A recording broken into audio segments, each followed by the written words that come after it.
Herkese merhaba. Şimdi size çok ilginç, hatta biraz da tuhaf bir şey anlatacağım.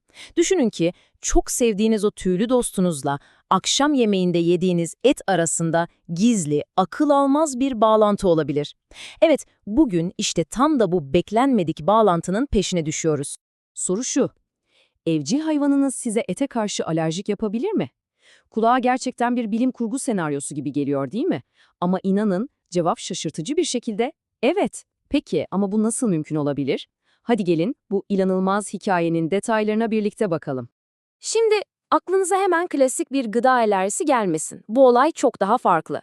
Aslında her şey bağışıklık sistemimizin yaşadığı bir nevi de kimlik yanılgısı ile ilgili. Hani bazen yolda birini bir arkadaşınıza benzetirsiniz ya, işte vücudumuz da tam olarak bunu yapıyor. Ve bu yüzden evcil hayvanınızla kurduğunuz o güzel bağ hiç farkında olmadan sizi kırmızı ete karşı tetikleyebiliyor. Peki bu kimlik yanılgısının başrolünde kim var? İşte karşınızda. Bu tıbbi gizemin kilit ismi serum albümini. Evet, bütün hikaye aslında bu küçücük protein molekülünün etrafında şekilleniyor.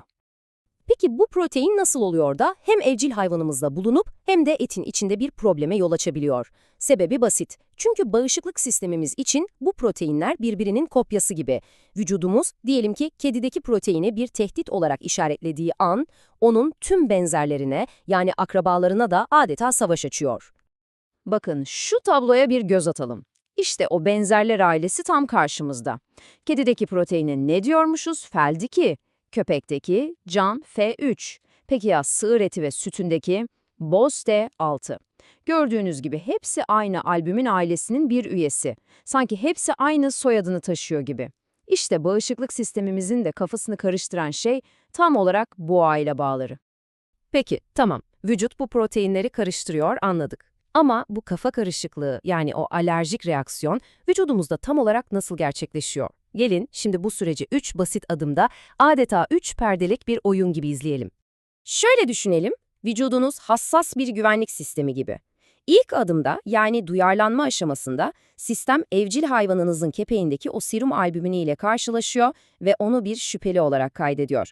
Bu yüzü unutma diyor ve ona özel IgG antikorları üretiyor. İkinci adımda ne oluyor?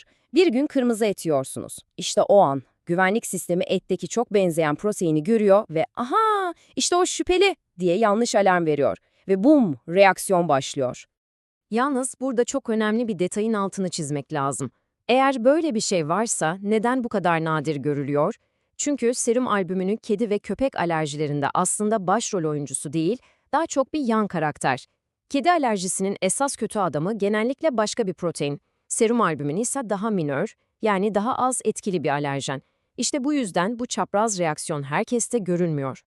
Peki, teoriyi anladık ama pratikte neler oluyor? Yani vücut bu yanlış alarmı verdiğinde ne gibi belirtiler ortaya çıkıyor? Bu sıra dışı alerjinin ipuçları neler? Gelin şimdi onlara bakalım. Belirtiler aslında oldukça tanıdık, yani bildiğimiz klasik alerjik reaksiyonlar. Eti yedikten kısa bir süre sonra başlayan kurdeşen, kaşıntı, belki ağız çevresinde bir kızarıklık, bazen karın ağrısı, ishal, hatta öksürük veya hırıltı bile olabiliyor. Nadiren de olsa durum anafilaksiye kadar gidebiliyor. Kısacası vücudunuzun bir şeyler ters gidiyor deme şekli bunlar. Şimdi geldik bu işin belki de en ilginç, en kilit ipucuna. Eğer aklımızda acaba bende de olabilir mi gibi bir soru varsa, cevap tam olarak bu pişirme meselesinde gizli olabilir. Kilit kelimemiz ne? Isı. Çünkü bu serum albümünü proteini ısıya karşı çok hassas. Yani yapısı yüksek sıcaklıkta bozuluyor. Şöyle bir senaryo düşünün, az pişmiş bir biftek yediğinizde reaksiyon gösteriyorsunuz ama aynı etin iyi pişmiş halini, mesela bir köfteyi, sorunsuzca yiyebiliyorsunuz. İşte bu durum, bu alerji için çok ama çok güçlü bir ipucu.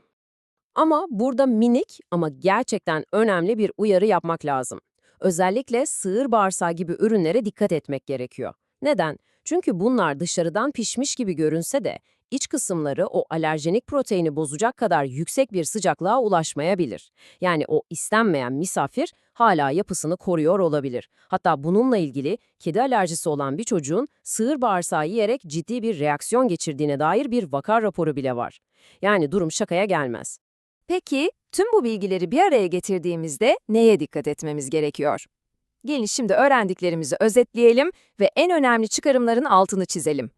İşte bu, sizin kişisel kontrol listeniz olabilir. 1. Zaten bilinen bir kedi veya köpek alerjiniz var mı? 2. Az pişmiş ete tepki verip iyi pişmiş eti rahatça yiyebiliyor musunuz? 3. Sığır bağırsağı gibi ürünleri yedikten sonra bir reaksiyon yaşadınız mı?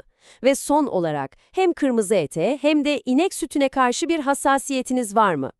Eğer bu sorulardan birkaçına evet diyorsanız, o noktaları birleştirmenin zamanı gelmiş olabilir. Tabii ki ve bu belki de en önemli kısım. Bütün bunları anlattık ama biz burada sadece bir farkındalık yaratmaya çalışıyoruz, bir harita gösteriyoruz. Unutmayın, bu tür durumlarda teşhisi ve tedaviyi yönlendirecek tek kişi bir alerji uzmanıdır. Sakın ha internetten okuduklarınızla kendi kendinize bir teşhis koymaya çalışmayın. Bu gerçekten tehlikeli olabilir. Pusulanız her zaman ama her zaman doktorunuz olmalı. İşte böyle. Bir yanda patili dostumuz, diğer yanda soframızdaki yemek. Kim derdi ki aralarında böyle gizli bir bağ olabilir? Bu durum, biyolojinin ve doğanın ne kadar karmaşık, ne kadar şaşırtıcı bağlantılarla dolu olduğunu bize bir kez daha hatırlatıyor. Ve insan düşünmeden edemiyor. Acaba günlük hayatımızda farkında bile olmadığımız daha ne gibi gizli bağlantılar var?